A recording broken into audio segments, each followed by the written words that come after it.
चलिए दोस्तों शुरू करते हैं। आज हम जो बात कर रहे हैं वो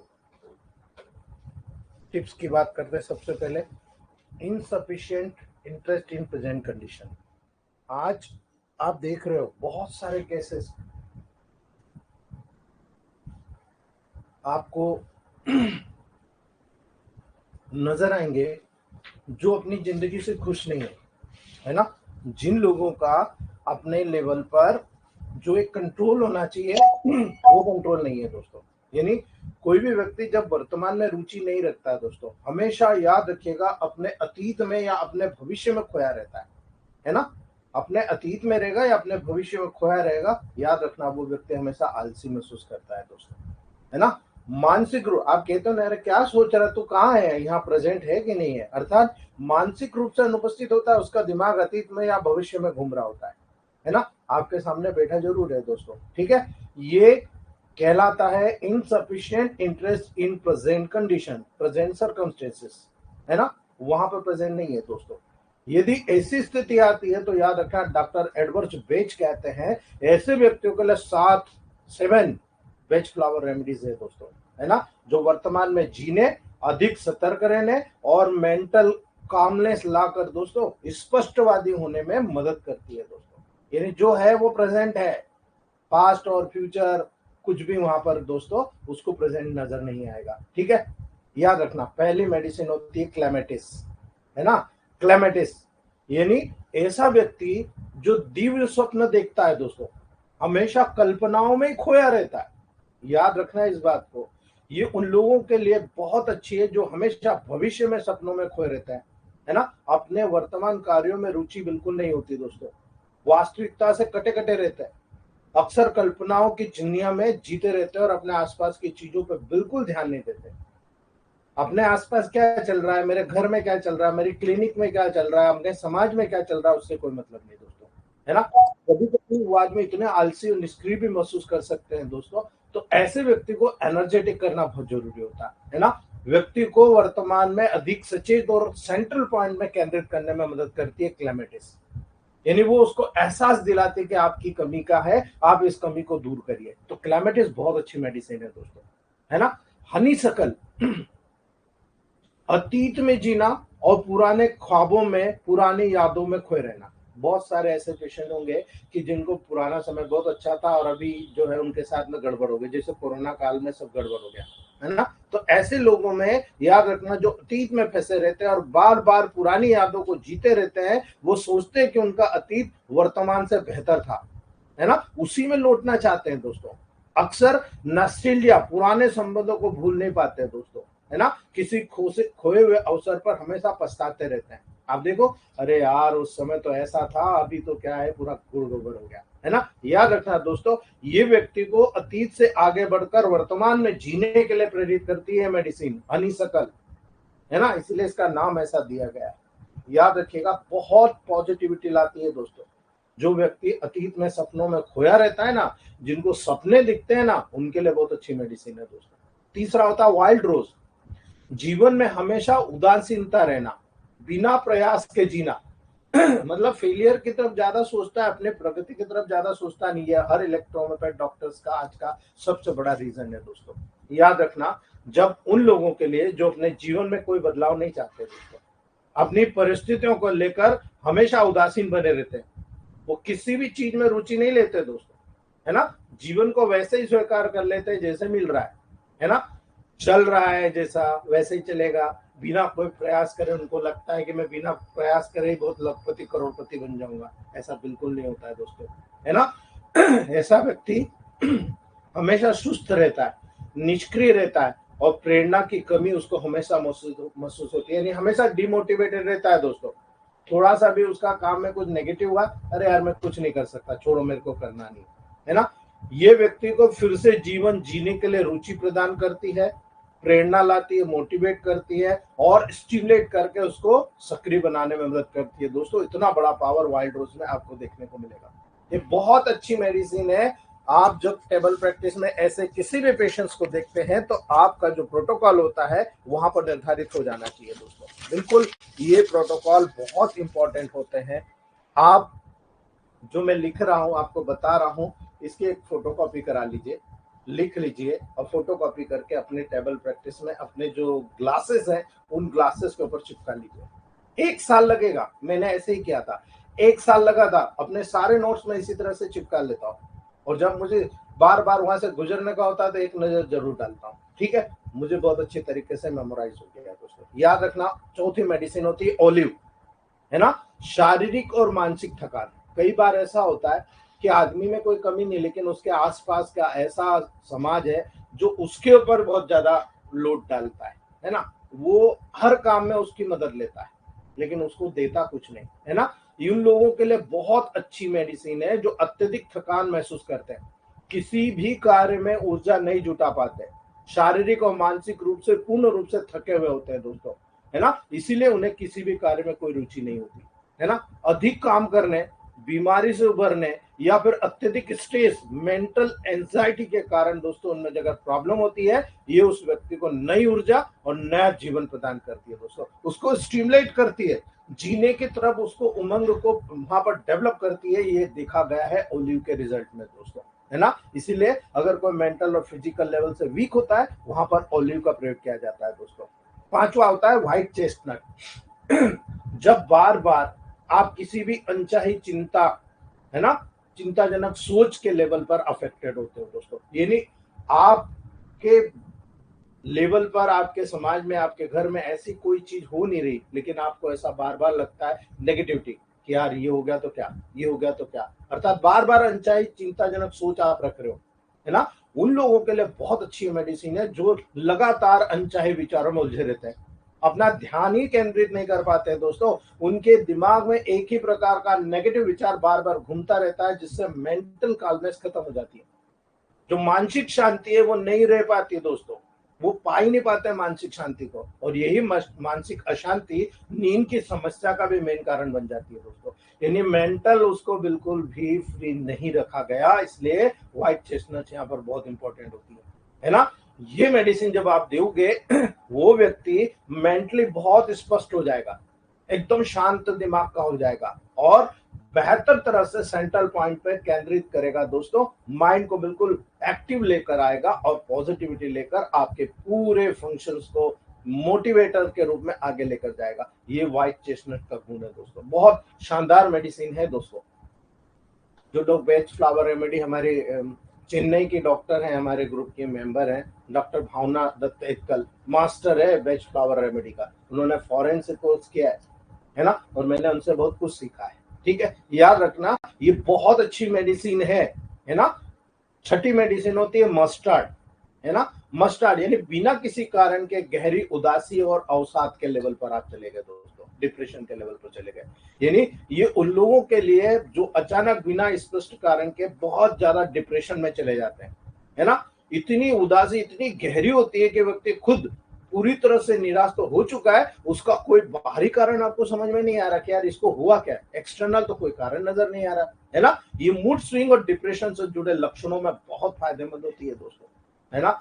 ऐसे केसेस आपको महिलाओं में बहुत ज्यादा मिलेंगे, है ना। वो व्यक्ति को इंटरनल जो हैप्पीनेस होती है वो जगाती है, खुशी जगाती है, मेंटल काल्मनेस लाती है, अर्थात मानसिक स्थिरता प्रदान करने में मदद करती है। इसीलिए बहुत ही अच्छी मेडिसिन के रूप में मस्टर्ड शामिल होती है। देखो दोस्तों, ये सब प्रूवन रेमेडीज है, सब प्रूवन रेमेडीज है, इसलिए इनके रिजल्ट आपको देखने की जरूरत है, आप कभी भी फेलियर नहीं होंगे। और मैं आपको बता रहा हूं, ज्यादा से ज्यादा 5500 या 6000 रुपए की एक किट आती है बेस्ट फ्लावर की, है ना। और अगर आपने 10-15 पेशेंट देख लिए, ज्यादा से ज्यादा 20 पेशेंट देख लिए तो पूरा खर्चा निकल आता है, लेकिन मैक्सिमम 1-1000 पेशेंट को आप दवाई दे पाओगे, एक हजार पेशेंट को, क्योंकि लगती कितनी है, 2 से 5 ड्रॉप डालना है 30 ml में, है ना। इसलिए बहुत बड़ी इनकम का सोर्स है, इसीलिए मैं आपको पढ़ा रहा हूँ कि ये इनकम का सोर्स है। आप इलेक्ट्रोपैथ का क्लिनिक खड़ा कीजिए और इस बेस्ट फ्लावर रेमेडी का मास्टर बनिए। इस पर किसी भी गवर्नमेंट का या किसी का भी वहां पर इंटरफेरेंस नहीं है ना। चेस्टनट बट 7वीं मेडिसिन, बार बार वही गलती दोहराना और उससे कुछ भी नहीं सीखना, ठीक है। आज का समाज का सबसे बड़ा ध्येय, और इलेक्ट्रोपैथ डॉक्टर तो सब इसी में घुसे हुए, है ना। वो लोग जो इस प्रकार की गलती बार बार दोहराते हैं लेकिन उससे कोई सीख नहीं लेते, वे हमेशा बिना सोचे समझे निर्णय लेते हैं और पछताते रहते हैं, है ना। लेकिन अगली बार वही गलती फिर दोहराते हैं और वो कभी भी प्रोग्रेसिंग नहीं होते हैं, है ना। वे अनुभव से सीखने में असमर्थ होते हैं। यही मैं आपके लोगों की बात करता हूं जो प्रोटोकॉल्स पूछते हैं, 12 पेज का रिपोर्ट्स डाल दिया। मेरे पास इतना समय है क्या 12 पेज का रिपोर्ट आपका पढ़ने का, है? मेरे भी तो पर्सनल काम है। आप लोग न तो किसी चीज को हाईलाइट करते हो, भाई टेम्परामेंट क्या है, प्रेजेंट कंडीशन क्या है, रिपोर्ट तो 1.5 साल 2 साल पहले की भी हो सकती है ना। आप लोग तो मतलब बड़े इंटेलिजेंट लोग हो भाई, केवल प्रोटोकॉल निकालना, ये चीज इसी लेवल पर आती है, चेस्टनट बट के लेवल पर। आप बार बार वही गलती दोहराते हो और आप समझते नहीं हो, है ना। वे अनुभव से सीखने में भी असमर्थ है। आपको अनुभव दिया जा रहा है वो भी नहीं सीखते आप लोग, है ना। जीवन में इसीलिए आगे नहीं बढ़ पाते, और इसलिए मैं कहता हूं कभी प्रोग्रेस नहीं होगी आपकी, है ना। वो व्यक्ति जब अपनी गलतियों से सीखने लग जाए तो चेस्टनट बट का कमाल है दोस्तों, है ना। बहुत ज्यादा जागरूक बन जाता है, जीवन में आगे बढ़ने के लिए प्रेरित होता है, वो खुद सिलेक्शन ऑफ रेमेडी करता है और खुद बेनिफिट उठाता है। 1-2 केस फेल होते हैं लेकिन उसके बाद के सारे केसेस सक्सेस होने लग जाते हैं और वो बहुत आगे निकल जाता है, और उसका जो लेवल होता है वो बहुत आगे वहां पर अपने आप को देखता है दोस्तों, बहुत आगे महसूस करता है ना। ये बहुत बड़ा लेवल है जो आपको टेबल प्रैक्टिस में दिखाता है दोस्तों, ठीक है। चलिए नेक्स्ट हम लोग बात करते हैं। हमारा नेक्स्ट प्रोटोकॉल है दोस्तों, वो है एंजाइटी। एंजाइटी न्यूरोसिस, है ना। एंजाइटी न्यूरोसिस की जब बात करोगे, आज किसको नहीं है ना। अभी हमने वही बात किया है, आज किसको एंजाइटी न्यूरोसिस नहीं है। आप में से शायद ही कोई व्यक्ति होगा जिसने एंजाइटी की फीलिंग नहीं की होगी, न्यूरोसिस की फीलिंग नहीं की होगी, है ना। शायद ही ऐसा व्यक्ति होगा। कई बार आप जब प्रोटोकॉल्स पे जाते हो तो आपको याद रखना, जब मैंने S6 पढ़ाया था तब आपको बताया था कि यहां पर सबसे बेस्ट जो किडनी के लेवल पर 2 हार्मोन निकलते हैं, वो हार्मोन बहुत इंपॉर्टेंट होता है, लाइफ सेविंग और लाइफ प्रोटेक्टिंग हार्मोन। ये हमेशा किडनी से निकलते हैं, है ना। और किडनी के लेवल पर इन हार्मोन्स को स्टिमुलेट करना ये सबसे बड़ा फैक्टर होता है दोस्तों, है ना। जो इस प्रकार के हर फंक्शन को, जो एंजाइटी न्यूरोसिस से जुड़ा हुआ है, बहुत अच्छा काम करते हैं दोस्तों, है ना।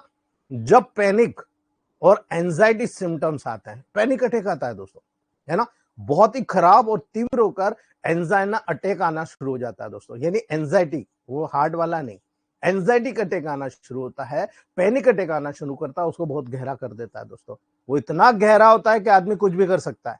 आप देख रहे हो ना, आजकल वो फलानी लड़की थे ऊपर से कूद गई, है ना। एंजाइटी डिसऑर्डर हो गया उसको दोस्तों। अब एंजाइटी डिसऑर्डर कई कारणों से डेवलप होता है दोस्तों, है ना, कई तरह का होता है। आप एकाएक एक लेवल पर आप उसका डिस्कस नहीं कर सकते। एंजाइटी डिसऑर्डर जो होता है, जनरलाइज एंजाइटी डिसऑर्डर। अब जनरलाइज मतलब बॉडी के लेवल पर, सोशल एंजाइटी डिसऑर्डर यानी समाज के लेवल पर, है ना। पैनिक एंजाइटी डिसऑर्डर यानी कोई चीज अटैक के रूप में इसमें शामिल हो गई। एंजाइटी के अटैक आ रहे, पैनिक अटैक आ रहे दोस्तों, इनके सिम्टम को मेडिकेशन, याद रखना, मेडिकेशन और साइकोथेरेपी के साथ ट्रीट करते हैं। आपको साइकोथेरेपी करना पड़ेगा, जब भी बेज फ्लावर रेमेडी बहुत काम आएगी आपको, है ना। आप जब साइकोथेरेपी करोगे तो आपको मेंटली उसकी फिजिकली और मेंटली उसको काउंसलिंग करना है और साथ में मेडिकेशन करना है। दोनों अगर साथ में कर दिया, यू आर द बेस्ट, है ना। कभी कभी एंजाइटी को एक्सपीरियंस करना हमारी नॉर्मल लाइफ का ही पार्ट होता है ना। नॉर्मल लाइफ का पार्ट है। आपके घर में कोई फंक्शन है या किसी चीज की जरूरत है और वहां पर किसी प्रकार से आपको क्रिटिसिज्म क्रिएट किया जा रहा है दोस्तों, है ना। ये व्यक्ति जो एंजाइटी डिसऑर्डर के समान होता है, फ्रीक्वेंटली इंटेंस होता है उसमें दोस्तों, बहुत ज्यादा तेजी के साथ होता है। आप याद रखना, अच्छी चीज को समझने के लिए आदमी इतना प्रेरित नहीं होता, है ना। जितना बुरी चीज को समझने के लिए तुरंत अडॉप्ट कर देता है ना। और यही है आपके इसी इलेक्ट्रोमैथ के लेवल पर बता रहा हूं, किसी ने फोन करके कह दिया कि वो तो ऐसा है, तो आप तुरंत मान लेते हो वो तो ऐसा है ना। लेकिन कोई आपको कहता है कि नहीं यार वो ऐसा नहीं है, वो बहुत अच्छा है, तो आप उसको मानने को तैयार नहीं हो। जब तक एक्सपीरियंस नहीं करो, जब तक किसी के प्रति अपनी धारणा नहीं बनाओ दोस्तों, है ना। याद रखना, हमेशा ऐसा व्यक्ति बहुत वरी होता है, हर काम जल्दी जल्दी करता है, क्योंकि फियर रहता है, उसको डर रहता है, अगर मैं ये करूंगा तो ऐसा हो जाएगा, ये करूंगा तो ऐसा हो जाएगा, है ना। प्रतिदिन की सिचुएशन अलग होती है भाई, हर रोज अलग अलग होता है, किसी दिन अच्छा भी जाता है, किसी दिन कम भी जाता है दोस्तों, है ना। यही कारण है एंजाइटी डिसऑर्डर हमेशा इंटेंस एंजाइटी के सडन फीलिंग की रिपीटेड एपिसोड्स के कारण वहां पर इन्वॉल्व हो जाता है। यानी बार बार आपको वहां पर रिपीटेड एपिसोड्स डेवलप होते हैं, बार बार आपको डेली इसी प्रकार के जो कंसिडरेशन होती है इन्वॉल्व होती है, इसी प्रकार का फियर होता है, इसी प्रकार का टेरर होता है। 1 मिनट के अंदर पीक लेवल पर पहुंच जाएगा दोस्तों, है ना। अगर आपको शुरू हुआ अटैक तो पैनिक अटैक 1 मिनट के अंदर आपको इतना टेंस्ड कर देगा, आप उस 1 मिनट में सब फैसला कर लोगे कि आज इसको मारूंगा, नहीं आज मैं तो ऊपर चढ़ के कूद जाऊंगा, मैं तो आज ऐसा कर दूंगा, ठीक है। पैनिक अटैक आ जाता है, आपके सामने अच्छी थाली लगी हुई है, भरपूर व्यंजन लगे हुए, आप उस थाली को उठा के फेंक दोगे, आपको पैनिक अटैक आया दोस्तों, है ना। ये बहुत डेंजरस कंडीशन होती है। इस एंजाइटी और जो पैनिक अटैक की फीलिंग होती है ना, इंटरफेयर करती रहती है दोस्तों। आपकी जो डेली एक्टिविटीज होती है ना, आपके परिवार में, आपके समाज में, आपके ऑफिस में, आपके जो कैरियर पॉइंट्स होते हैं, वहां पर ये एक्टिविटी करती रहती है दोस्तों, डेली एक्टिविटी को प्रभावित करती रहती है। उसको कंट्रोल करना बहुत डिफिकल्ट होता है, और एक बार इस जिबान से अमृतवाणी निकल गई, फिर आप कंट्रोल नहीं कर सकते दोस्तों, है ना। एक्चुअल डेंजर को, प्रमोशन को बाहर निकालता है, लंबे समय तक जो दबा हुआ रहता है ना गुबार, वह बाहर निकाल देता है दोस्तों। इसीलिए हम प्लेसेस और सिचुएशन को भी अवॉइड कर जाते हैं कि आप कहां खड़े हो भाई, किसके सामने बोल रहे हो, क्या बोल रहे हो, आप उस सिचुएशन को अवॉइड कर जाते हो, है ना। इस फीलिंग्स को प्रिवेंट कर सकते हो आप, याद रखना, इस फीलिंग को प्रिवेंट कर सकते हो, लेकिन सिम्टम कभी कभी चाइल्ड एज के दौरान या टीनेजर्स ईयर के दौरान स्टार्ट होता है और एडल्टहुड में कंटिन्यू होकर बहुत वर्ष हो जाता है।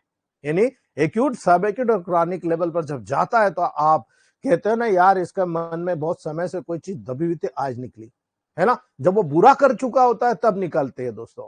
इसीलिए माँ बाप को चाहिए, है ना, एक डॉक्टर को चाहिए कि वो उसके बारे में सारी चीज समझ ले कि उसको करना क्या है ना। आप अगर एंजाइटी डिसऑर्डर के एग्जांपल देखते हो तो टेबल प्रैक्टिस में रोज आपको मिलते हैं दोस्तों, लेकिन आपने और मैंने कभी समझने की कोशिश नहीं किया। लेकिन जब से मैंने इस टॉपिक की स्टडी की, उसके बाद में बहुत सारे पेशेंट में ये समझा कि इसको जो प्रॉब्लम है ये कहीं ना कहीं एंजाइटी डिसऑर्डर के कारण हो रही, बिकॉज एग्जाम्पल ही ऐसे सामने सेट होते हैं, है ना। Generalise anxiety disorder, social anxiety disorder, है ना, सोशल फोबिया होता है, वो लड़का या लड़की या मेल या फीमेल भीड़ में जाना पसंद नहीं करते दोस्तों। स्पेसिफिक आपको फोबियाज नजर आता है। सेपरेशन एंजाइटी डिसऑर्डर, अकेले रहना पसंद करता है दोस्तों। एक से ज्यादा अगर एंजाइटी डिसऑर्डर उसके साथ में एक साथ हो तो सोचो क्या डेंजरस कंडीशन होती है ना। याद रखना, कभी कभी इस एंजाइटी के परिणाम स्वरूप एक मेडिकल कंडीशन डेवलप हो जाती है जिसका ट्रीटमेंट की जरूरत होती है ना। बहुत बड़ा नेगेटिव पॉइंट हो जाता है, और इस कंडीशन में अगर आप ट्रीटमेंट नहीं करेंगे, फिजियोथेरेपी जो होती है ना, वो फिजियोथेरेपी जैसे बोन के मरीजों को दवाई के साथ में दी जाती है तो कितना सपोर्ट होता है, ऐसे ही यहाँ पर आप मेडिकेशन दे रहे हो और उसके साथ में साइकोथेरेपी दे रहे हो, साइकोलॉजिकल उसको मोटिवेट दे रहे हो दोस्तों, टॉप क्लास रिजल्ट आपको देखने को मिलेगा, है ना। बिकॉज जो कारण देख रहे हो एंजाइटी डिसऑर्डर के कारण फुली अंडरस्टूड नहीं होता है। इस व्यक्ति को क्यों हुआ, कैसे हुआ, उसे भी नहीं मालूम, बचपन से डेवलप हो रहा है, वो हमेशा नेगेटिव जा रहा है, आपको नहीं पता है दोस्तों, है ना। इसीलिए उसके लाइफ में जब एक्सपीरियंसेस होता है, जैसे कि कोई ट्रॉमेटिक इवेंट्स हो गया, है ना, अचानक एक्सीडेंट हुआ, 2-3 मर गए उसके साथ वाले, उसके दिमाग में वही चीज बसी हुई है ना। एंजाइटी डिसऑर्डर ट्रिगर हो जाएगा वहां से दोस्तों। उन लोगों में ऑलरेडी एंजाइटी के लिए वो प्रोन होता है जिनमें कहीं ना कहीं कोई इनहेरिटेड ट्रेड फैक्टर होता है, यानी आनुवंशिक रूप से कोई एबनॉर्मेलिटी लेकर आ रहा है, वहां तो आपको बहुत ज्यादा एंजाइटी न्यूरोसिस का डिसऑर्डर देखने को मिल जाएगा, है ना। याद रखना, कुछ लोगों में एंजाइटी अंडरलाइंग हेल्थ इश्यू के द्वारा लिंक्ड होता है, यानी उसके अंदर कोई डिसीज डेवलप हो रही है और उसमें कोई टिश्यू इन्वॉल्वमेंट है, तो वो टिश्यू किन किन चीजों से लिंक होता है वो वहां से प्राइमरी ये है, लेकिन यहाँ आकर सेकेंडरी रूप में आपको बहुत सारे मेंटल डिसऑर्डर दे जाएगा, है ना। याद रखना, कुछ केसेस में मेडिकल इलनेस का फर्स्ट इंडिकेशन एंजाइटी का साइन होता है दोस्तों, यानी कोई मेडिकल इंसिडेंस आपके बॉडी में डेवलप हुआ है, वो सिम्टम लेकर आ रहा है दोस्तों, है ना। यदि डॉक्टर को एंजाइटी सस्पेक्टेड होता है, यानी आपको अगर ये सस्पेक्टेड होता है दोस्तों, तो याद रखना एक मेडिकल कॉज सामने जरूर आएगा, है ना। आप ब्लड टेस्ट से या उससे रिलेटेड टेस्ट के प्रॉब्लम के साइंस को डायग्नोसिस जरूर कर सकते हो दोस्तों, बट ऐसा कौन सा पेशेंट है जो आपको सब सत्य बता देगा कि उसके साथ 20 साल पहले क्या हुआ था, नहीं। इसीलिए यहां पर एक गट्स निर्धारित होता है उस डॉक्टर का, जो अपने गट्स के आधार पर यहां पर सब निर्धारित करता है कि यार इसको कोई प्रॉब्लम होगी तो कहीं ना कहीं कुछ चीज होगा, वो निकल के आएगी, है ना।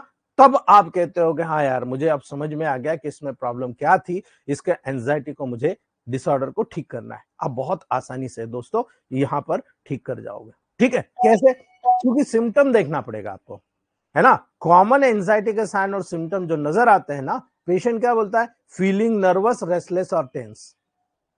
पेशेंट बहुत नर्वस फील करता है, बहुत रेस्टलेस फील करता है, बहुत ज्यादा टेंस फील करता है दोस्तों, है ना। दूसरा, having a sense of impending danger, panic और डूम। उसको पहले से फील हो जाता है कि मैं बहुत डेंजर में हूं, मैं कुछ भी कर सकता हूं, किसी के साथ कुछ भी कर सकता हूं, अपने साथ कुछ भी, कई बार अपने हाथ काट लेगा, है ना। कई बार ऐसे पैनिक अटैक के केसेस आपने टीवी पे, आपके सोशल मीडिया पे या पर्सनल आपके आसपास के वातावरण में आपने देखे होंगे, है ना। और इसीलिए कोई भी व्यक्ति अगर आपके पास आता है और उसके अंदर कोई नेगेटिविटी भरी होती है ना, तो आप दो तरह से सिलेक्ट कर सकते हो। आप जब पल्स देखते हो ना, पल्स जरूर देखिएगा दोस्तों, है ना। आप हार्ट रेट देखते हो ना, आप जरूर देखिएगा। जब आप देखोगे इंक्रीज हार्ट रेट आपको नजर आ रहा है ना, having an increase heart rate, अगर वहां पर हार्ट रेट बढ़ा हुआ नजर आ रहा, आप समझ लीजिएगा दोस्तों ये प्रॉब्लम सॉल्व हो जाएगी, है ना। ये प्रॉब्लम बहुत तेजी से सॉल्व हो जाएगी, क्योंकि उस व्यक्ति के अंदर नेगेटिविटी है ना। हार्ट रेट बढ़ा हुआ मतलब ये कुछ गलत है, इसके अंदर कुछ गलत है, ये कुछ गलत करने वाला है ना। ब्रीदिंग रैपिडली, आप देखो वो बहुत तेजी से सांस लेगा, है ना। हाइपर वेंटिलेशन होता है उसको, है ना, यानी कार्बन डाइऑक्साइड बहुत ज्यादा बन रही है, नेगेटिविटी है, बहुत तेजी के साथ बाहर निकालेगा, ऑक्सीजन की बहुत ज्यादा जरूरत होती है उसको दोस्तों, क्योंकि अंदर के अंदर बर्न होता रहता है, जलता रहता है, ऑक्सीडेशन होता रहता है ना। दुबला पतला हो जाता है दोस्तों, है ना। स्वेटिंग बहुत ज्यादा होगी, ट्रेम्बलिंग होगी, गुस्से में इस कांप रहा है, देखो साहब ये गुस्से में कांप रहा है ना। फीलिंग वीक एंड टायर्ड, और इसी वजह से जो बहुत ज्यादा न्यूट्रिशन की डेफिशिएंसी हो जाती है, वो नहीं खाना खाना नहीं खाना, है ना। आप देखो बहुत वीक और टायर्ड फील करता है, उसको हैविंग ट्रबल इन स्लीप, नींद में बहुत ज्यादा उसको प्रॉब्लम आती है, वो नींद नहीं ले पाता। Trouble concentrating and thinking about anything other than the present worry, है ना। याद रखना दोस्तों, वो हमेशा कोई भी ऐसी चीज के बारे में जो उसके साथ हो चुकी है, उसके बारे में जो नहीं हो चुकी है, बहुत ज्यादा सोचता है ना। वो अभी की कंडीशन को नहीं सोचता, वो अतीत की या आपके जो फ्यूचर की चीजें उसको सोचता है कि मैं ऐसा कर दूंगा, मैं ऐसा कर दूंगा, मेरे साथ ये हुआ था तो मैं ऐसा कर दूंगा, ये फीलिंग करता है। इसीलिए दोस्तों हैविंग डिफिकल्टी कंट्रोलिंग वरी, वो जो अपनी वरी ने इसको कंट्रोल करने में बहुत डिफिकल्ट महसूस करता है, वो कर ही नहीं पाता है। वो एक सामान्य व्यक्ति है, लेकिन किसी के साथ अगर उसका कुछ 36 का आंकड़ा, तो उसको जाकर वो सब चीज सुना देगा दोस्तों, 10 बातें सुना देगा। गांव में बहुत ज्यादा देखने को मिलता है ना। यही कारण है दोस्तों, having the urge to avoid thing that trigger anxiety, ऐसी वो चीजें जो उसको एंजाइटी की तरफ लेकर जा रही है, उसको वो अवॉइड नहीं कर पा रहा दोस्तों, लेकिन करना चाहिए। अगर वो चीज अवॉइड कर दे तो वो बिल्कुल ओके हो जाता है, उसकी प्रॉब्लम खत्म हो जाती है दोस्तों। ये टेबल प्रैक्टिस में बहुत सारे केसेस में आपको देखने को मिलेगा, ठीक है। अब सबसे बड़ी चीज होती है, प्रोटोकॉल तो प्रोटोकॉल होते हैं, लेकिन साइकोथेरेपी बहुत इंपॉर्टेंट होती है दोस्तों, है ना। इसे टॉक थेरेपी कहते हैं, साइकोलॉजिकल काउंसलिंग भी कहते हैं दोस्तों। और मैं कहता हूं आप जैसा मास्टर इलेक्ट्रोपैथ जैसा मास्टर कहीं नहीं मिलेगा आपको, है ना। साइकोथेरेपी में एक थेरेपिस्ट के साथ वर्किंग इन्वॉल्व होती है दोस्तों, या तो आप नहीं कर सकते तो किसी साइकोलॉजिस्ट से बात कर लो, है ना, ताकि एंजाइटी सिम्टम्स को रिड्यूस किया जा सके। ये एक इफेक्टिव ट्रीटमेंट होता है दोस्तों एंजाइटी के लिए, है ना। आपको याद रखना है, यहां पर सीबीटी का इस्तेमाल किया जाता है, यानी कॉग्निटिव बिहेवियरल थेरेपी का इस्तेमाल किया जाता है, जिसको साइकोथेरेपी के लिए मोस्ट इफेक्टिव फॉर्म के रूप में देखा जाता है ना। याद रखना दोस्तों, जो भी एंजाइटी डिसऑर्डर होते हैं जनरली एक शॉर्ट टर्म का ट्रीटमेंट होता है ना। आप उसको फोकसिंग कीजिए टीचिंग करने पर, है ना, जिसमें आप स्पेसिफिक स्किल सिखाइए। अर्थात कहने का मतलब है, जिस व्यक्ति को एंजाइटी डिसऑर्डर या पैनिक अटैक्स आते हैं उनको आप अलग अलग काम में लगा दीजिए, है ना। आप जितना काम में लगाएंगे उतना काम में वो टाइम वेस्ट करेगा, तो उसका जो एक नेगेटिव थिंकिंग की सोच होती है वो धीरे धीरे रिड्यूस होना शुरू हो जाएगी, है ना, जो सिम्टम को इंप्रूव कर जाएगा दोस्तों। और जो एंजाइटी के कारण अवॉइड होने वाली एक्टिविटीज होती है ग्रेजुअली वो रिटर्न हो जाएगी, है ना। जब एंजाइटी में था तो जो कोई काम नहीं कर पाता था, इसीलिए तो एंजाइटी में पड़ा रहता था। जब काम करने लगा तो उस तरफ सोच उसकी डाइवर्ट हो गई, तो इसीलिए साइकोथेरेपी यहाँ बहुत अच्छा काम करती है दोस्तों, है ना। एक्सपोजर थेरेपी को इसमें इंक्लूड किया जाता है दोस्तों, जिसमें वो ऑब्जेक्ट जिस पर ग्रेजुअली वो इनकाउंटर करता है, ऐसी सिचुएशन को ट्रिगर करता है दोस्तों, एंजाइटी को, जो कॉन्फिडेंस को बुल्ड करते हैं। इसीलिए सिचुएशन और एंजाइटी सिम्टम को मैनेज करने का काम करता है। अर्थात ऐसी चीजें जो उसको पॉजिटिविटी की तरफ लेकर जाए, वो सारे इंस्ट्रूमेंटेशन उसके आसपास होना चाहिए, है ना। यानी उसको बाहर निकालना है उस एंजाइटी डिसऑर्डर से, तो आपको थोड़ी सी मेहनत करना पड़ेगी। आपको वहां पर लोकली उसके जो अटेंडर्स होते हैं उनको कहना पड़ेगा कि इसको विश्वास की जरूरत है, इसको सपोर्ट की जरूरत है, और जितना अच्छा आप सपोर्ट करेंगे एंजाइटी न्यूरोसिस उतनी जल्दी ठीक हो जाएगा दोस्तों। बहुत ही ब्रिलियंट प्रोटोकॉल है, बहुत ही शानदार रिजल्ट यहाँ पर टेबल प्रैक्टिस में मैंने देखे। 4 ट्रीटमेंट है, 5वां कुछ भी नहीं। आप केवल समझना कि ये क्या काम कर रहे हैं। सबसे पहले S1, L1, A3, F1, WE, इसे आपको सेकेंड डायल्यूशन में देना है। S5, C3, F1, RE, इसे आपको D5 में देना है।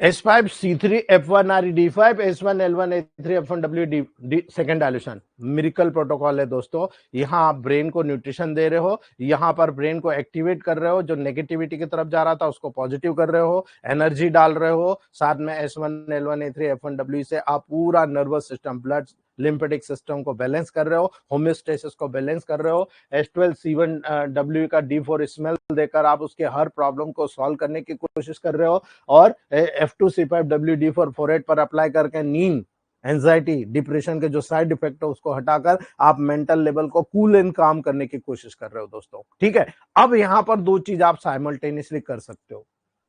पहला, S6 का पिल्स आप उसको दीजिए, S6 की ग्लोबल्स दीजिए आप उसको, है ना। आप अगर S6 के ग्लोबल देते हैं दोस्तों तो बहुत ही ब्रिलियंटली काम करती है। जितने भी एंजाइटी के फैक्टर होते हैं, जब हम एक्सक्रीटरी सिस्टम पढ़ेंगे पार्ट 4 में तब आपको पता लग जाएगा, जितने भी एंजाइटी फैक्टर्स होते हैं उन एंजाइटी फैक्टर्स को कवर अप करता है, बहुत अच्छी तरीके से वहां पर सॉल्यूशन कर जाता है दोस्तों। बहुत ब्रिलियंट रिजल्ट इसके देखे हैं मैंने, ठीक है। याद रखना इस बात को, ये बहुत अच्छा रिजल्ट देता है दोस्तों, ठीक है। अगर यहां पर आपको लग रहा है कि मुझे पेशेंट को तुरंत कंट्रोल करना है, कोई बात नहीं, आप S1 और F1 के 1000 को 3 डोज हर महीने दे दो आप, है ना। ये डीप में जाकर नर्वस सिस्टम को, जो नेगेटिविटी है उसको वहां पर स्टिमुलेट करके पॉजिटिविटी की तरफ लेकर जाते हैं, है ना। बहुत अच्छे रिजल्ट हैं दोस्तों, आपको केवल यूज करने की जरूरत है ना। आप वहां पर इस पेशेंट को RE अल्टरनेट Y 5, 6, 7, 17, 18 पर अप्लाई कराएंगे। बहुत तेजी से उसकी बॉडी में एनर्जेटिक फील होंगे मेन ऑर्गन्स के लेवल पर, और मेन ऑर्गन्स में जब एनर्जेटिक फील आपने करा दिया, आप देखेंगे कि उसका जो डेवलपमेंट है वो बहुत फास्ट तरीके से हो रहा। और जब डेवलपमेंट बहुत फास्ट तरीके से होगा तो आप हैरान हो जाओगे दोस्तों, उसकी सारी गतिविधि आप जैसा चाहते हो वैसे कन्वर्ट हो जाती है। इसलिए इसका बहुत इंपॉर्टेंट रोल आपको देखने को मिलता है, ठीक है। तो अंदाज रखिएगा, ये केसेस बहुत ज्यादा आ रहे हैं और मुझे उम्मीद है कि इसमें हजारों रुपए आप कमा सकते हो। क्यों? क्योंकि ये जो फीडबैक्स है ये आपके और मेरे लेवल पर लिए गए हैं दोस्तों, है ना। किसी दूसरे ने इस फीडबैक का उपयोग नहीं किया, आपने और मैंने। इसका जो रिजल्ट है, हमारे जितने सीनियर डॉक्टर्स हैं सब ने मिलकर ये चीज देखा कि ये मेडिसिन बहुत अच्छे से काम करती है। ठीक है दोस्तों, तो ये था आपका एंजाइटी न्यूरोसिस। चलिए नेक्स्ट हम लोग बात करते हैं रीजनरेशन ऑफ नर्व फाइबर।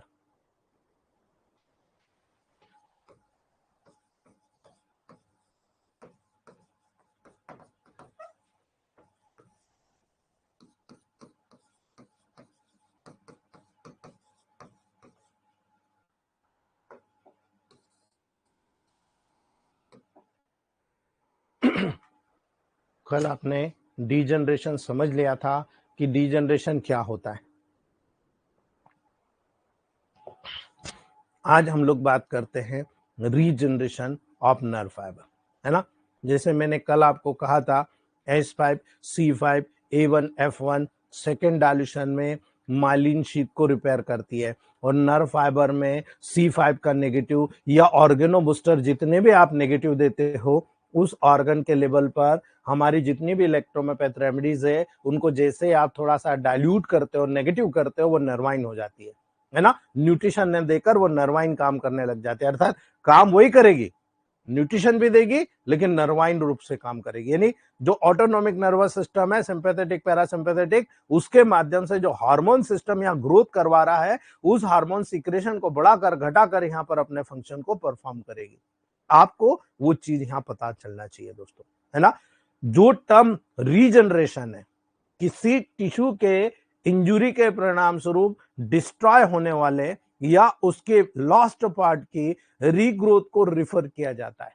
यानी कहीं पर कोई यहां पर बाय मिस्टेक ब्रेकिंग हुई है और उस ब्रेकिंग के परिणाम स्वरूप वहां पर किसी भी प्रकार का इंजुरी हुआ है दोस्तों, तो उस इंजुरी को रिकवर करना दो तरह से होता है, या तो रीजनरेशन करा लो या रिपेयर कर दो, है ना। आपका मकान है यार, ये थोड़ा टूट गया, रिपेयर कर दे यार, आपने रिपेयर कर दिया। आप कहते नहीं यार मैं तो रिनोवेट करूंगा, है ना। कोई दिखना नहीं चाहिए कि यहाँ पर आपने रिपेयर किया है, जबकि रिपेयर में सब चीज दिखेगी बिकॉज लॉस ऑफ फंक्शन। यानी आपने कहीं ईंट की जगह प्लास्टर कराया तो उतना उतना प्लास्टर, उतना उतना कलर जो है अलग दिखेगा आपको, है ना। ये आपको याद रखना है दोस्तों, वो रिपेयर कहलाता है। और जब आप रिनोवेट करते हो, पूरा नया कर देते हो, तो कोई बोल नहीं सकता, जिसने देखा नहीं है सुना नहीं है वो बोल नहीं सकता कि आपने नया करा, है ना। तो याद रखना दोस्तों, इंजूर्ड और डिजनरेटेड नर्व फाइबर रीजनरेट कर सकता है। इस बात पे डिपेंड करता है कि इंजरी के बाद as early as 4th day से जब स्टार्ट होता है रीजनरेशन, तब आपने क्या किया। इसलिए मैं क्लियरली कहता हूं आपको और बार बार कहता हूं दोस्तों कि जितने भी इलेक्ट्रोमेपैथ डॉक्टर हैं खुल के ये चीज याद रखिएगा, अगर आपने किसी भी क्रॉनिक पेशेंट को क्यूर करना है तो बड़ा सोच समझ के काम कीजिएगा, मोर नेगेटिव से पॉजिटिव आना। लेकिन न्यूट्रिशन भी कई बार देना पड़ता है, पॉजिटिव से नेगेटिव भी जाना पड़ता है ना। अकॉर्डिंग टू कंडीशन, पेशेंट की कंडीशन क्या है, किस समय उसको इंजरी हुई थी, उस समय क्या कंडीशन थी, और प्रेजेंट कंडीशन में क्या कंडीशन है, उसी के अकॉर्डिंग आपको याद रखना है दोस्तों।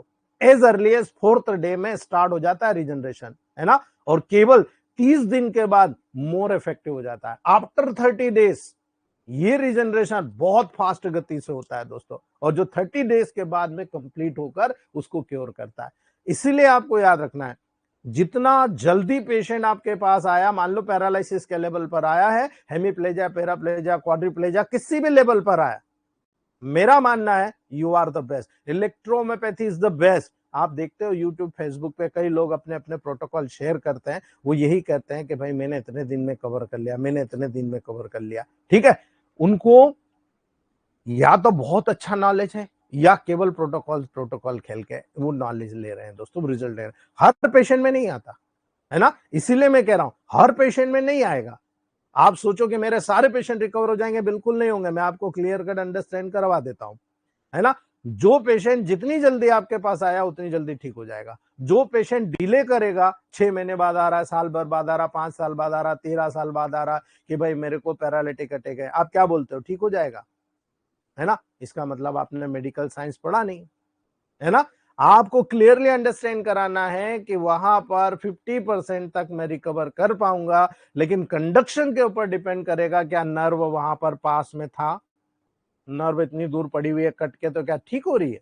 अगर वो पास में है, यानी आपने सर्जरी करा के उसको जोड़ लिया, रीजनरेशन कराने का काम आपका है ना। क्राइटेरिया फॉर रीजनरेशन बहुत इंपॉर्टेंट होता है, आपने बोलना और वहां करना दैट इज नॉट गुड। याद रखना, रीजनरेशन पॉसिबल होती है केवल यदि डिजनरेटेड नर्व फाइबर के द्वारा जो सर्टेन क्राइटेरिया है वो क्राइटेरिया फुलफिल हो जाए। बताइए आप क्या क्राइटेरिया है ना। तो जब आपको एक नजर आता कि भाई मैं ये नर्व फाइबर को रीजनरेट करा रहा हूं तो वो कितने क्लोज है उसके ऊपर डिपेंड करता। नर्व के दोनों कट एंडिंग्स के बीच गैप मैक्सिमम 3 मिलीमीटर से ज्यादा एक्सीड नहीं होना चाहिए। याद रखना इस बात को, कोई भी नर्व फाइबर जब वहां पर कट के इंजूर हो चुका होता है, टूट चुका होता है, तो उसके बीच में मैक्सिमम 3 मिलीमीटर से ज्यादा वो दूर नहीं होना चाहिए। अगर ये कैसे तो आप रिजनरेट करा दोगे, बिना सर्जरी के आप करा दोगे दोस्तों। याद रखना, न्यूरिलेमा प्रेजेंट होना चाहिए, जो कवरिंग होती है न्यूरिलेमा प्रेजेंट होनी चाहिए, क्योंकि उसी में तो स्वान सेल है ना। जब कभी सेंट्रल नर्वस सिस्टम में न्यूरिलेमा एब्सेंट होता है तो सेंट्रल नर्वस सिस्टम में नर्व का रिजनरेशन उत्पन्न नहीं हो सकता। याद रख लेना, आपको मैंने इसके पहले भी बताया था डिजनरेशन में, यदि स्वान सेल न्यूरिलेमा के लेवल पर प्रेजेंट है रिजनरेट करा सकते हो, बट जब कभी सेंट्रल नर्वस सिस्टम में न्यूरिलेमा एब्सेंट होती है तो सेंट्रल नर्वस सिस्टम में नर्व का रिजनरेशन उत्पन्न नहीं होता है। याद रख लेना इस बात को, ठीक है। इसीलिए nucleus must be intact, nucleus हमेशा नर्व के सेल्स के अंदर होना चाहिए। अगर है, आप दावे से कह दो मैं रिजनरेट करा के छोड़ दूंगा। यदि ये नर्व सेल बॉडी से बाहर निकल गया है दोस्तों, तो याद रखना न्यूक्लियस को तो नर्व एट्रोफिड हो जाएगी, नर्व सिकुड़ जाएगी दोस्तों, और रीजनरेशन उत्पन्न नहीं होता। आप देखो हाथ छोटा हो गया साहब, कई लोग बोलते हैं ना आपको, आपने ध्यान रखा कभी, आपके पास बहुत सारे केसेस आए होंगे है ना, आपको बोला जाता है कि भाई इसका जो है ये गिर गया था, ये चोट लगी थी, उसके बाद में ये पैरालाइज हो गया, बाकी तो सब कवर हो गया, लेकिन इसका हाथ नहीं काम कर रहा और हाथ छोटा हो गया। पांव देखो, पांव छोटा हो गया है ना। अचानक नर्वाइन डिजनरेशन से पांव छोटा हो गया। जान लेना उस कंडीशन में क्या हो रहा है, नर्व का जो सेल्स था उसके अंदर जो न्यूक्लियस था वो बाहर हो गया, बाहर होने के कारण नर्व एट्रोफिट हो गई, अब उसका रिजनरेशन उत्पन्न नहीं हो सकता दोस्तों। ये पॉजिटिविटी है, आपको पॉजिटिव बोलना है। झूठ बोल के आप पैसा कमा सकते हो, लेकिन इंसानियत कभी नहीं कमा सकते दोस्तों, है ना। दो कट इन, याद रखना दोस्तों, सेम लाइन में होना चाहिए, यानी दोनों कट इन सेम लाइन में है चाहिए। जब आप रीजनरेशन कराना चाहते हैं तो वहां पर उत्पन्न होगा, लेकिन जब लाइन में नहीं है तो रिजनरेशन उस समय उत्पन्न नहीं होता है दोस्तों। कोई एक एंड मूड अवे हो जाता है, यानी उस पर्टिकुलर पार्ट से अलग हो जाता है ना, दूर हो जाता है, वो कभी भी वहां पर ज्वाइन नहीं कर पाएगा, वो कभी भी रिजनरेशन नहीं कर पाएगा दोस्तों। इसीलिए आपको ये चीज याद रखना है।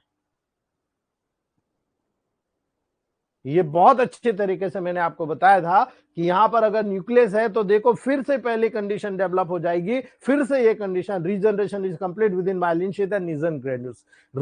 नीजल ग्रेन्यूल्स जो यहां पर डिसअपियर हो गए थे फिर से आ जाएंगे, फिर से प्रोटीन सिंथेसिस होगी, दोनों कट इन यहां पर जो जुड़े थे वो वापस से रीजनरेट हो जाते हैं दोस्तों, है ना।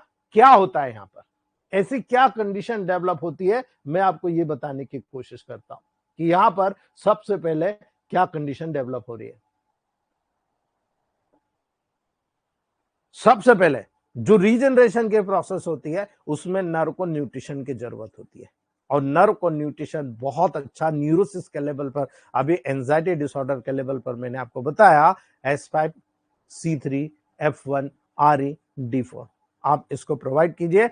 और अगर इसमें वर्वन भी ऐड कर लो, क्योंकि स्पाज्म बहुत आते हैं है ना, वर्वन भी ऐड कर लो तो और मास्टर रेमेडी बन जाएगी दोस्तों, है ना। तो सबसे पहले क्या होता है, फर्स्ट कुछ सूडोपोडिया बनते हैं, है ना। अब सूडोपोडिया क्या होते हैं दोस्तों,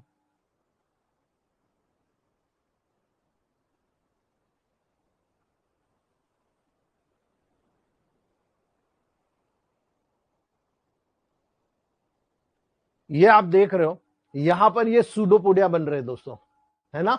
याद रखना सूडोपोडिया यानी जैसे पाद होते हैं, छोटे छोटे पाँव निकलते हैं, एक्सटेंशन निकलते हैं, है ना। तो पहले जो सूडोपोडिया निकलेंगे उनके जैसी एक्सटेंशन नर्व के प्रॉक्सिमल कट एंड से ग्रो करता है, यानी जो कटा हुआ पार्ट है, इस कटा हुआ पार्ट से ये ग्रो करना शुरू करता है दोस्तों। अब ये जो ग्रो करेगा तो याद रखना ये क्या करेगा, ये एक्सटेंशन को फाइब्रिल्स या रीजनरेटिव स्प्राउट्स के रूप में डेवलप होता है। आप देखते हो ना, एक मूंग का आपने स्प्राउट बनाया, चने का स्प्राउट बनाया, तो कैसे वहां से अंकुरन निकलता है ना। ऐसे ये फाइब्रिल्स निकलते हैं और फाइब्रिल का नंबर अप टू 40 to 100 होता है। यहां से 40 to 100 फाइब्रिल्स बनना शुरू हो जाते हैं दोस्तों, है ना। ये फाइब्रिल नर्व फाइबर के डिस्टल कट इन की तरफ मूव करता है, यानी यहां पर जो डिस्टल दूर की तरफ कट एंड है वहां से फाइब्रिल्स निकला, ये फाइब्रिल्स है, ये कहलाता है रीजनरेट स्प्राउट्स। ये जब बाहर की तरफ निकला तो यहां पर बहुत तेजी के साथ आपको नजर आएगा, ये देखिए आप, ये है रीजनरेटिव स्प्राउट्स। ये रीजनरेटिव स्प्राउट्स वहां पर दूर की तरफ जो आपका नर्व का कट एंड है उसकी तरफ प्रोग्रेस करता है, लेकिन 3 मिलीमीटर से ज्यादा गैप नहीं होना चाहिए। याद रखना दोस्तों, जब ये डिस्टल कट इन की तरफ मूव करेगा तो ये वहां पर जाकर उससे इस प्रकार से कनेक्ट हो जाएगा, है ना। कनेक्ट हो, मकान बनते आपने देखा ना, कैसे सरिया के बीम कॉलम डाले जाते हैं, है ना। कैसे डाले जाते हैं, उनको फिक्स कर दिया जाता है और उनमें तार कस दिया जाता है ताकि ऐसे कैसे बंधे रहे, और फिर कंक्रीट सीमेंट वगैरह सब डाल दी जाती है तो एज इट इज सेट हो जाता है, जैसा आपको बनाना वैसा सेट कर लेते हो आप दोस्तों, ठीक है। कुछ फाइब्रिल डिस्टल इनकी न्यूरोलेमल में इंटर करते हैं और एक्सिस सिलेंडर को फॉर्म करना शुरू करते हैं, ये देखिए आप, ठीक है। ये जो न्यूरोलेमल फाइबर्स होते हैं दूसरे लेवल पर जाकर, दूसरे कटिन पे जाकर एक दूसरे के साथ में वहां पर इस तरह से फिक्स होता है और न्यूरोलेमल एंड को, एक्सिस सिलेंडर को फॉर्म करना शुरू करते हैं। याद रखना, मैंने एक सेल बताई थी जिसको बोलता हूं स्वान सेल, है ना। स्वान सेल्स बहुत इंपॉर्टेंट होती है, न्यूरोलेमल ट्यूब में लाइन अप करना शुरू करती है, लाइन अप के रूप में ये स्वान सेल्स, यहां पर ये जो स्वान सेल्स है, ये स्वान सेल्स देख रहे हो ऊपर के साइड, ये सारी स्वान सेल्स है और ये सारी स्वान सेल्स नोड सेल्स में पाई जाती है। ये स्वान सेल्स वहां पर लाइन अप करना शुरू करती है। एक्चुअली ट्यूब में फाइब्रिल्स की ग्लाइड होती है दोस्तों, ये फाइब्रिल्स को गाइड करने का काम करती है, और जब ये गाइड करेंगे नहीं आप ऐसे ऐसे ग्रो करो, है ना। ये हेड ऑफ डिपार्टमेंट में बैठ गई, ऐसे ऐसे काम करो, काम हो रहा है। स्वान सेल भी नर्व ग्रोथ फैक्टर को सिंथेसिस करता रहता है, लगातार नर्व ग्रोथ फैक्टर यहाँ पर सिंथेसिस होता है, और स्वान सेल्स भी जब इस प्रकार का काम करेगा दोस्तों तो जो प्रॉक्सिमल सेब्रेंट से जो फाइबर है उसको वो अट्रैक्ट करने का काम करता है, यानी ये प्रॉक्सिमल पार्ट है या डिस्टल पार्ट है, दोनों को ये एक दूसरे की तरफ अट्रैक्ट करता है, और जब ये अट्रैक्ट करेगा दोस्तों तो ये बहुत फास्ट नर्व रीजनरेशन की तरफ प्रेरित करता है। बस ये डिपेंड करना चाहिए कि नर्व का वहां पर जो न्यूरोट्रांसमीटर है वो कितनी मात्रा में निकल रहा है, जो यहाँ पर नर्व ग्रोथ फैक्टर है वो कितनी मात्रा में निकल रहा है। तो आपको पता होना चाहिए कि मुझे नर्व ग्रोथ फैक्टर के रूप में क्या देना है ना। आपको न्यूट्रिशन क्या देना है ये आपको याद रखना है दोस्तों। याद रखना, synthesis D1 is a master for neurotransmitter, यानी nerve exciting factor, nerve growth factor के लेवल पर, है ना। इसलिए आपको याद हो, जो मॉडर्न साइंस से B12 देता है ना, न्यूरोबियन देता है ना, आपके पास क्या है, सिंथेसिस सेकंड प्लस WARE, आप स्टिमुलेट कर दीजिए, है ना। आप हार्मोन्स को स्टिमुलेट करा रहे हो, आप नर्वस सिस्टम को स्टिमुलेट करा रहे हो, क्योंकि पर्टिकुलर न्यूट्रिशन के लेवल पर जा रहे हो दोस्तों। और आपने S5C5 F1 S6 C6 RE को दे दिया तो आपको मालूम है नर्व ग्रोथ फैक्टर आपके कहां कहां निकलता है, लीवर से भी निकलेगा, किडनी से भी, आपको सारी चीजें कंट्रोल होती है, लाइफ सेविंग, लाइफ प्रोटेक्टिंग, ठीक है। इसीलिए याद रखने की जरूरत है दोस्तों, जब यहां से अट्रैक्शन शुरू होता है, एक्सिस सिलेंडर न्यूरोलेमल ट्यूब के इनसाइड में फुली स्टैब्लिश्ड हो गया, अंदर की तरफ पूर्ण रूप से स्टेब्लिश हो गया, है ना। ये प्रोसेस इंजुरी के बाद लगभग 3 महीने में कंप्लीट होता है। अगर इंजुरी हुई 3 महीने आपके पास, है ना, जैसे इंजुरी और आपके पास पेशेंट आ गया दोस्तों तो मास्टर हो आप, मास्टर हो, कभी भूलना मत। इसके बिहाफ पर मैं बोल रहा हूं, आप में से किसी को अगर नॉलेज नहीं भी होगा, भूल भी गए होंगे, तब भी अगर आपने वहां पर प्रोटोकॉल सिलेक्ट सही किया, आपका पेशेंट ठीक हो जाएगा दोस्तों। Because myelin sheath Schwann cells को स्लोली फॉरवर्ड करता है दोस्तों, धीरे धीरे आगे की तरफ फॉरवर्ड करता है ना, और धीरे धीरे फॉर्म करता है, एकाएक नहीं फॉर्म करता है, इसलिए इतना समय लगा, है ना। जब माइलिनेशन कंप्लीट होता है तो 1 साल लगता है दोस्तों। ये जो माइलिनेशन हो रहा है, ये माइलिनेशन होने में 1 साल लगता है ना। अब आप में से कई लोगों के, यार मैंने तो 3 महीने में पैरालिसिस ठीक कर दिया, आप मानोगे? जब माइलिनेशन ही 1 साल में हो रहा है तो आपको याद रखने की जरूरत है कि आपने केवल कंडक्शन को स्टैब्लिश कर दिया है, लेकिन 1 साल तक आप वहां पर किसी भी प्रकार का जो माइलिनेशन है वो कंप्लीट नहीं कर पाए हो। अभी कच्चा है, कभी भी बिगड़ सकता है। ठीक है, तो माइलिनेशन के 1 साल में पूरा होने के कारण आप किसी भी न्यूरोलॉजिकल पेशेंट का ट्रीटमेंट करते हो, आपके मुंह से पहला वर्ड होना चाहिए, देखो भाई साहब ये प्रॉब्लम ऐसी है और 1 साल से कम में आप ठीक नहीं होंगे, 1 साल या उससे भी ज्यादा आपको ट्रीटमेंट चलाना पड़ सकता है। पहले ही कान में डाल देना। अगर नहीं डाला, आपने 3-4 महीने 5 महीने 6 महीने में उसको बहुत अच्छा कर दिया, उसके बाद आना बंद कर देगा, फिर से केस बिगड़ेगा, फिर आएगा, फिर आप नहीं कर सकते क्योंकि वो डिजेनरेट हो चुका है दोस्तों, है ना। ये क्लियरली अंडरस्टैंड आपको होना चाहिए, बिकॉज एक तो वैसे ही आप लोग बदनाम है, मैं बदनाम हूं, बहुत स्लो काम होता है ना। इसीलिए याद रखना, ये एक फिजियोलॉजिकल प्रोसेस है, ये सर्जिकल प्रोसेस है, और सर्जरी के लेवल पर मैं आपको बता रहा हूं दोस्तों, नर्व फाइबर का डायमीटर बहुत इंपॉर्टेंट होता है दोस्तों। नर्व फाइबर का डायमीटर ग्रेजुअली इंक्रीज होता है, पूरा आगे पीछे दोनों तरफ ग्रेजुअली इंक्रीज हो रहा है। यद्यपि डिजेनरेटेड नर्व फाइबर केवल 80% ओरिजिनल डायमीटर को प्राप्त करता है। इसीलिए मैंने आपको कहा, बार बार कहूंगा, कि अगर कोई न्यूरोलॉजिकल डिसीज को आप ठीक करते हो, यू कांट क्योर 100%। मैं क्लियरली अंडरस्टैंड आपको करा रहा हूं, आप 100% क्योर नहीं कर सकते, इसलिए दावा भी मत करना कि मैं 100% क्योर कर लूंगा। वो दावा करते हो तो ये आपका खुद का निर्णय है दोस्तों, है ना, क्योंकि आप साइंस से बाहर जा रहे हो, है ना। आप 80% ओरिजिनल उसके डायमीटर को प्राप्त कर जाओगे दोस्तों, और इसीलिए न्यूरिफॉर्म जितने भी इंटरनोड्स होते हैं वो भी ओरिजिनल एरिया के तुलना में शॉर्टर होता है ना। जो ओरिजिनल एरिया से उसकी तुलना में ये बहुत शॉर्टर होते हैं, बहुत छोटे छोटे बनते हैं दोस्तों, है ना, क्योंकि नर्व की रीग्रोथ उसके बाद केवल सपोर्टिव हो जाती है 80% तक, 20% आप रिकवर नहीं कर सकते दोस्तों, है ना। इसलिए आपको ये बेसिकली पता होना चाहिए दोस्तों, है ना। नर्व सेल बॉडी में फर्स्ट नीजल ग्रेन्यूल्स अपेयर होना शुरू होता है, यानी यहां पर जो ये नीजल ग्रेन्यूल्स, यहां देखो कितनी क्वांटिटी था, यहां तो कम था, लेकिन जब रीजनरेशन हुआ तो यहां पर नीजल ग्रेन्यूल्स डेवलप होना शुरू होगा, प्रोटीन सिंथेसिस, यानी प्रोटीन यहां कितना काम करता है, आप प्रोटीन पाउडर भी चला सकते हो, है ना। आप प्रोटीन पाउडर भी इन न्यूरोलॉजिकल केसेस में चलाओ, बहुत तेजी से यहां पर नर्व सेल का रीजनरेशन होता है दोस्तों, है ना। नर्व सेल बॉडी में सबसे पहले नीजल ग्रेन्यूल्स अपेयर होना शुरू होता है ना। अब जब इससे प्रोटीन सिंथेसिस होगा तो उसको स्टोर करने के लिए गोल्गी अपरेटस चाहिए, तो गोल्गी अपरेटस का भी यहां पर फॉर्मेशन शुरू हो जाता है ना। ये दोनों प्रक्रिया हो गई तो माइटोकॉन्ड्रिया एनर्जी फैक्टर के लिए भी यहां पर आना शुरू होता है। धीरे धीरे सेल एक्सेसिव फ्लूइड को लॉस कर देता है, क्योंकि आपको याद है नीजल ग्रेन्यूल डिसअपेयर हुआ तो यहाँ फ्लूइड बहुत सारा कलेक्ट हो जाता है, सेल गोल हो जाती है ना। जब ये कंडीशन शुरू होती है कि यहाँ पर गोल्गी अपरेटस बन गया, माइटोकॉन्ड्रिया बन गया, नीजल ग्रेन्यूल्स बन गए, तो जो एक्स्ट्रा फ्लूइड था वो वहां से बाहर आना शुरू होता है, और जब एक्स्ट्रा फ्लूइड बाहर निकल गया दोस्तों तो याद रखना न्यूक्लियस सेल्टर पोर्शन में आ जाएगा। पहले कहां था, वो एकदम नेगेटिव बाहर की तरफ था, परिधि की तरफ था, लेकिन फिर जब ये कंडीशन आना शुरू हुई, न्यूक्लियस बोलता लाओ अब मैं कमांड संभालता हूं, और न्यूक्लियस वहां पर अपने डीएनए, आरएनए, एमआरएनए, टीआरएनए के माध्यम से वहां पर पूरा नर्व सेल का कमांड संभालना शुरू कर देता है दोस्तों, है ना। यही कारण है दोस्तों, जब नर्व में एनाटॉमिकल रिजनरेशन उत्पन्न हो गया दोस्तों, तो फंक्शनल रिकवरी एक लॉन्ग पीरियड के बाद फिर से उत्पन्न हो जाती है। याद रख लेना इस बात को, क्लियर एक वर्ड में समझा रहा हूं, जब तक नर्व में एनाटॉमिकल रिजनरेशन उत्पन्न नहीं होगा तब तक फंक्शनल रिकवरी नहीं होगी।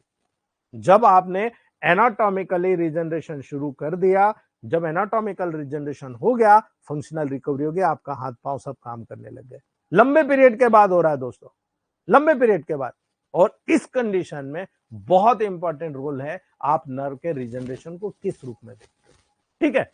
तो आपको याद रखना है, नर्व के रिजनरेशन को याद रखना है तो आपको नेगेटिव में जाना पड़ेगा। आप नेगेटिव में जाएंगे तो आपका पूरा नर्व का रिजनरेशन यहां देखने को मिल जाएगा दोस्तों, ठीक है। It is all about degeneration and regeneration. याद रखना, जितने भी ऑर्गेनो बूस्टर बताए हैं, जितनी भी मेडिसिन आप नेगेटिव में जाओगे,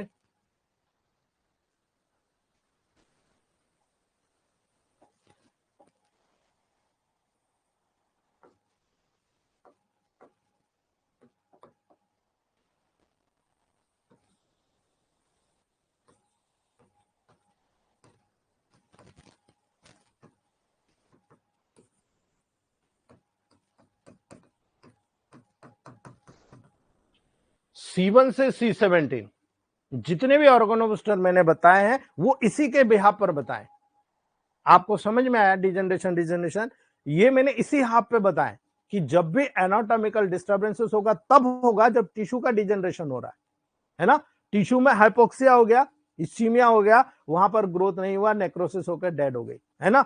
आपको रीग्रोथ कराना है ना या रिपेयर कराना है, आपके ऊपर डिपेंड करता है। जब आप इन फैक्टर्स को नेगेटिव में जाओगे, जितना नेगेटिव जाओगे उतना अच्छा, है ना। अगर C1 का लेवल आ रहा है, आपको नजर आ रहा है कि C1 सेलेक्ट करना है, नेगेटिव कर दोगे तो वहां पर वही काम दे जाएगा, है ना।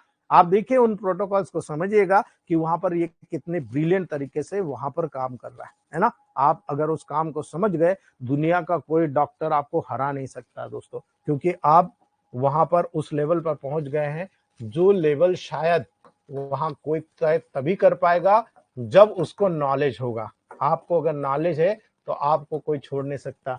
इलेक्ट्रोमेपैथ पढ़ना बहुत इजी है, इलेक्ट्रोमेपैथ की मेडिसिन गिनती की है, लेकिन उसको समझना जितना आप इजी समझ रहे हो उतना इजी नहीं है ना। मैं बता रहा हूँ वो प्रैक्टिकल अनुभव के आधार पर बता रहा हूँ, जो मैंने किया है, कई किताबों को पढ़ने के बाद सीखा है दोस्तों, है ना। अपना भी कुछ दिमाग लगाया है ना। जब आप यहां पर सपोर्टिव लेवल पर काम करते हो तो आपको सपोर्टिव लेवल पर याद रखने की जरूरत है, नर्वस सिस्टम में भी सपोर्ट होता है। कौन सपोर्ट करता है? न्यूरोग्लिया। न्यूरोग्लिया मतलब क्या?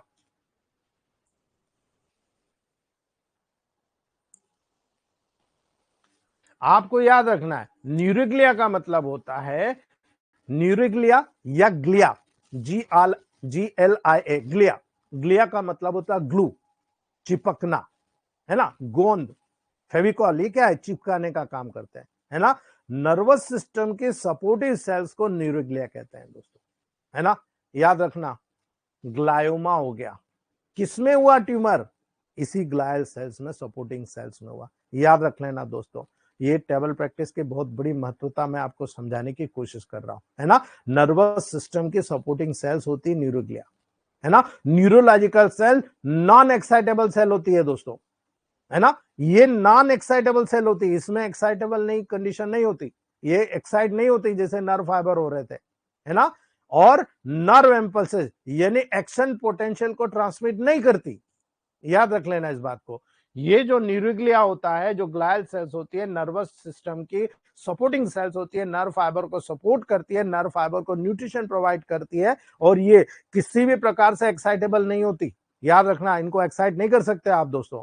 क्यों? क्योंकि इसमें किसी भी प्रकार का एक्शन पोटेंशियल को ट्रांसमिट नहीं करती। इसीलिए इन सेल्स को नॉन न्यूरल सेल्स या ग्लायल सेल्स भी कहते हैं। याद रखना, नॉन न्यूरल सेल्स या ग्लायल सेल्स भी कहते हैं दोस्तों। पहले ही हमने देखा है कि ग्लायल सेल्स को नंबर, न्यूरॉन के नंबर की तुलना में बहुत ज्यादा ग्रेटर क्वांटिटी में होती है आपकी बॉडी में, है ना। यानी जितने नर्व फाइबर होते हैं उससे कई गुना ज्यादा ग्लायल सेल्स होती है। याद रख लेना आप इस चीज को। और यही कारण है जब आप ग्लायोमा पे काम करोगे, चूंकि ये सपोर्टिंग सेल है दोस्तों, तो सपोर्टिंग सेल होने के कारण S3 C3 वर1, S1 C1 वर1, S2 C2 वर1, ये सभी इस पे काम करते हैं, है ना। ये सभी इस पे काम करते हैं। जब प्राइमरी स्टेज में ग्लायल सेल्स में किसी प्रकार का इरिटेशन हो रहा, उनके फंक्शन में डिस्टर्बेंसेस हो रहा, डिसफंक्शन हो रहा, S1 C1 वर1 काफी है। लेकिन अगर ब्रेन के वजह से हो रहा, यानी ब्रेन बहुत एक्स्ट्राऑर्डिनरी काम कर रहा और उसके कारण हो रहा, तो S2 C2 वर1 बहुत अच्छे से काम करता है ब्रेन के लेवल पर, है ना। क्लस्टर टाइप ऑफ हेडेक में S2 C2 वर1 देख लेना, ये इसका उदाहरण है दोस्तों, है ना। तीसरा, जब आपको ग्लायल सेल स्वयं में प्रॉब्लम आ रही है, उसके फंक्शन में नहीं, स्वयं में प्रॉब्लम आ रही है, सेल का साइज बढ़ गया, ट्यूमर डेवलप हो गया, ग्लायोमा हो गया, ग्लायोसिस हो गया। आप आजकल सीटी स्कैन MRI में देख लो ना, S3 C3 वर1। लेकिन याद रखना, उतना ही यहां पर S11 negative, S12 negative, C1 negative का रिजल्ट यहां पर आपको देखने को मिलेगा, है ना। ग्लायोमा जैसी कंडीशन को हमारे दीपक सर ने कई ग्लायोमा के पेशेंट को ठीक करके बता दिया है। 3 से 4 महीने के अंदर ग्लायोमा क्या चीज होती है उनके लिए बहुत लोकल हो गई, है ना। कई दूर दूर से ग्लायोमा के पेशेंट उनके पास आते हैं।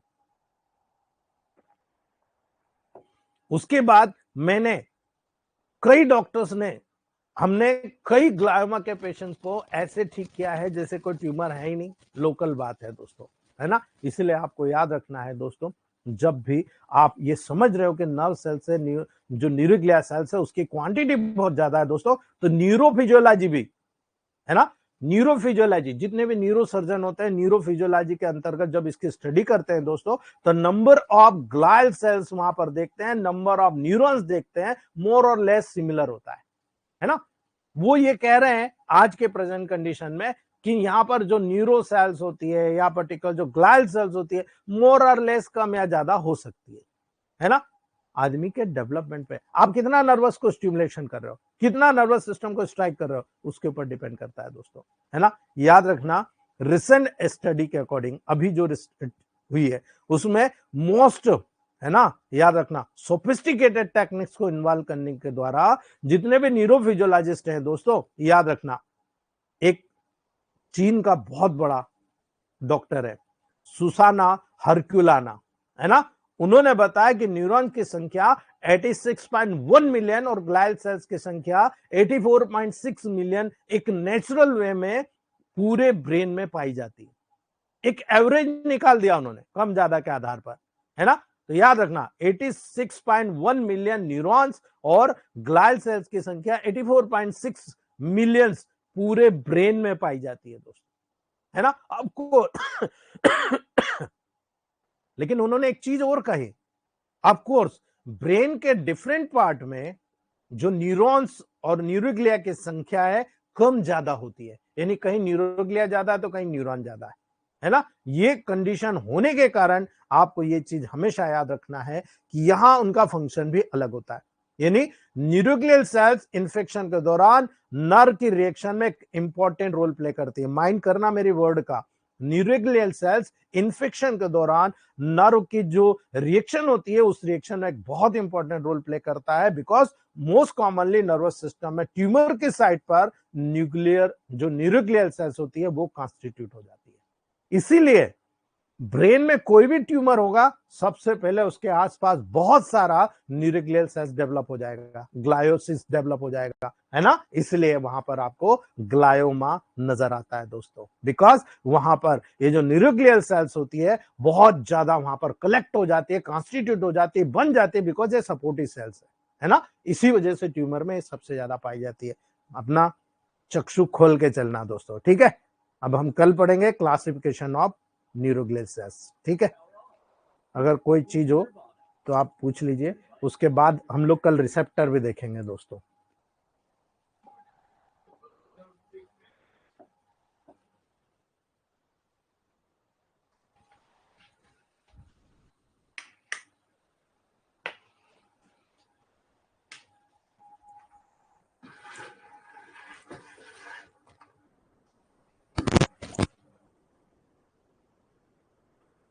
जी जगजीत सर, जगजीत सिंह सर।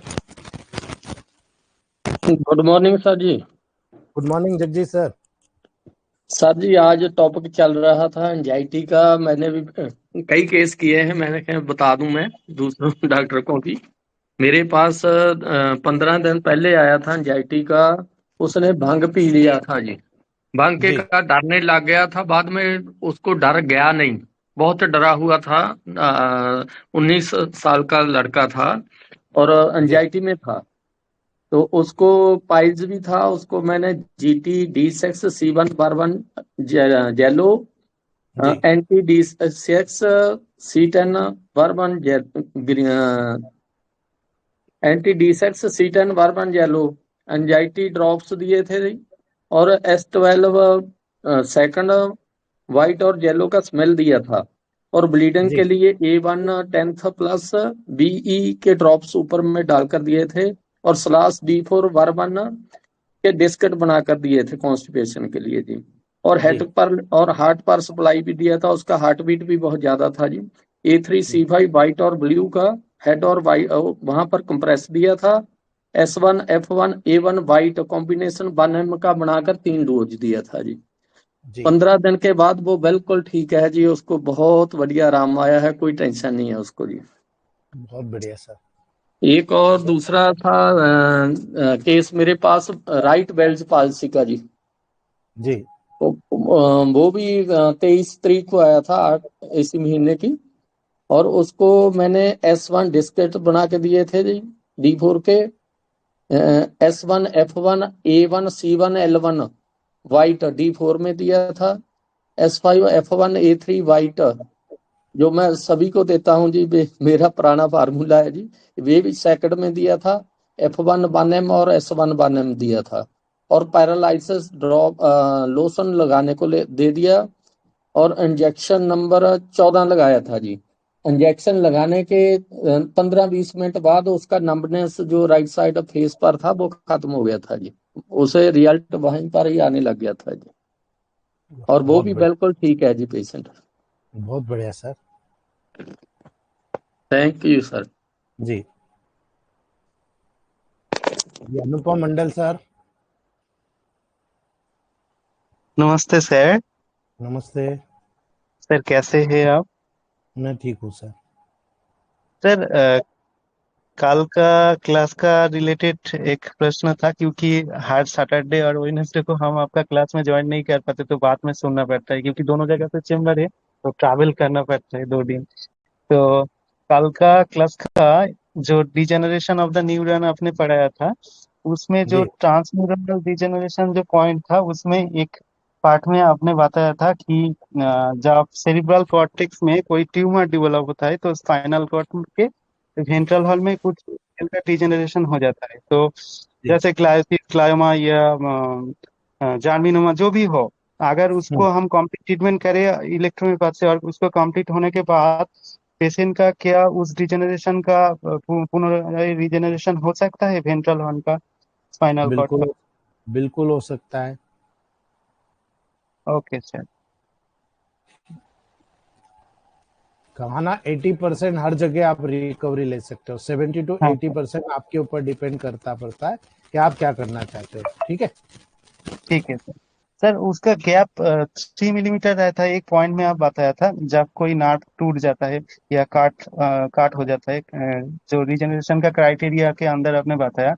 एक हुँ, पेशेंट का मैंने पहली बार एक फीडबैक दिया था, उसका जो वाटर पार्क होता है उधर ऊपर से गिरने के वजह से उसका जो स्पाइनल कॉर्ड में पूरा 2 टुकड़ा में विभक्त हो गया था। तो जी, उसके बाद वो भेलोर में गया था, ऑपरेटेड के बाद फिर से वो टूट गया, मतलब वो जो स्टील से क्लैम की तरह जोड़ दिया था, फिर से छूट गया। तो मेरे पास आया था, मैंने ट्रीटमेंट किया था।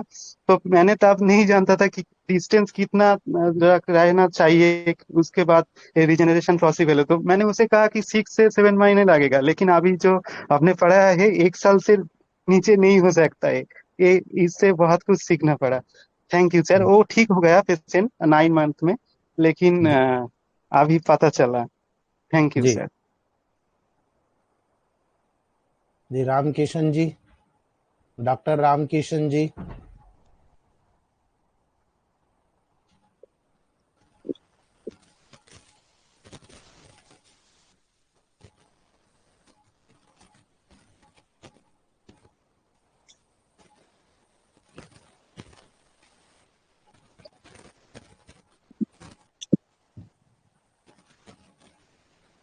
देवेंद्र शर्मा जी।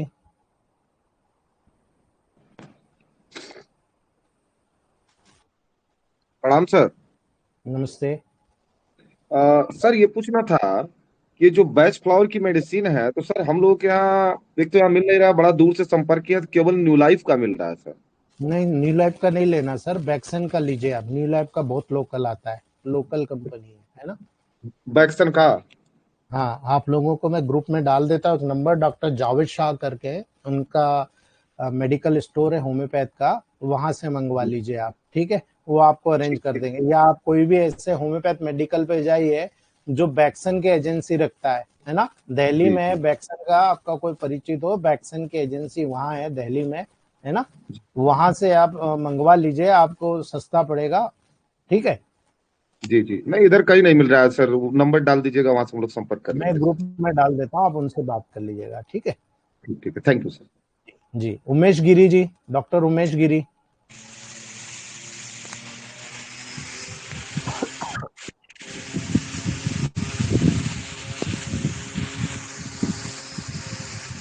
पाल सिंह सर, डॉक्टर पाल सिंह। नमस्कार सर। नमस्ते सर। तो सर मेरी तो रिक्वेस्ट बेनती है सर, जो बैच फ्लावर रेमेडी है ना सर, उसके लिए आप बोलते थे पीडीएफ या कोई छोटी सी बुक जरूर तैयार करो। सर बहुत जल्दी मिल जाएगी आपको, हाँ, है ना, जरूर चाहिए सर। काम चल रहा है। ठीक है ठीक है, सर, बहुत नॉलेज मिल रही है, बहुत अच्छा लग रहा है। Thank you sir, thank you very much. ठीक है सर। जी।